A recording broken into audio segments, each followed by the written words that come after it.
কি যে একটা গরম পড়ে গেছে, সবার জীবন অতিষ্ঠ।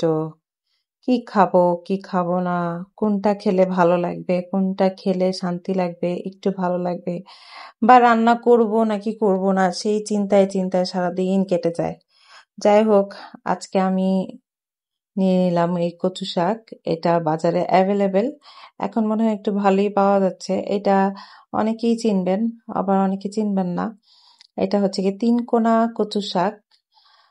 গরমের মধ্যে আসলে এই ধরনের শাক, কচু শাক, কচু জাতীয় জিনিস খেতে ভালোই লাগে। শরীরটাও ঠান্ডা লাগে এবং আহ এটা প্রচুর পরিমাণে ভিটামিন আছে। তো যাই হোক, আমি এটাকে আজকে রান্না করব। কচু শাক রান্না করতে কিন্তু অনেক ঝামেলা, অনেক ঝামেলা। এটাকে সিদ্ধ করো, এটাকে ব্লেন্ড করো, তারপরে শুধু শুধু মানে এটা একদম খালি রান্না করা যায় না। এটার সাথে কিছু অনেকে চিংড়ি মাছ দিয়ে রান্না করে, অনেকে শুটকি দিয়ে রান্না করে, অনেকে অনেক ভাবে রান্না করে। তো এই তো আমি যে সিদ্ধ করে নিলাম, এখন ব্লেন্ডারে ব্লেন্ড করব।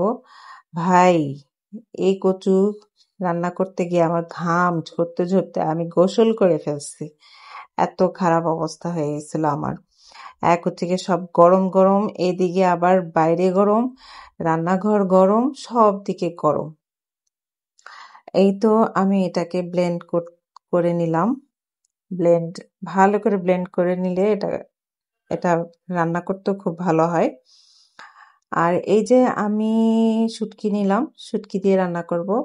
যে কোনো ধরনের শুটকি নেওয়া যায়। আমি এটা কি শুটকি নিলাম জানি না। যাই হোক, শুটকিটাকে আমি একটু তেলে বেটে নিলাম। আমার স্টাইল আর কি, এটা আমি এভাবে রান্না করি। জানি না কে কিভাবে রান্না করেন। আমার কাছে এটা সহজ মনে হচ্ছে, বা সহজ মনে হয়, তাই আমি এইভাবেই করে নিলাম। শুটকিটাকে একটু তেলে তারপরে পাটায় বেটে নিলাম। এখন আমি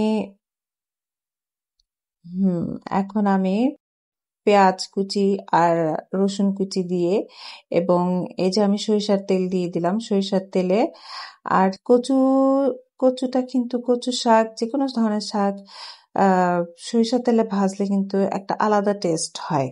তা আমি এটাকে সরিষার তেলেই ভাজবো। আর একটু বেশি করে রসুন দিলে ভালো হয়। আমি একটু রসুন আর পেঁয়াজ, রসুনটা একটু বেশি দিয়েছিলাম, কিন্তু পরে মনে হচ্ছে আর একটু দিলে ভালো হতো। এই যে আমি ভালো করে লাল লাল করে ভেজে নিলাম, আর এই যে কচুটাও দিয়ে দিলাম।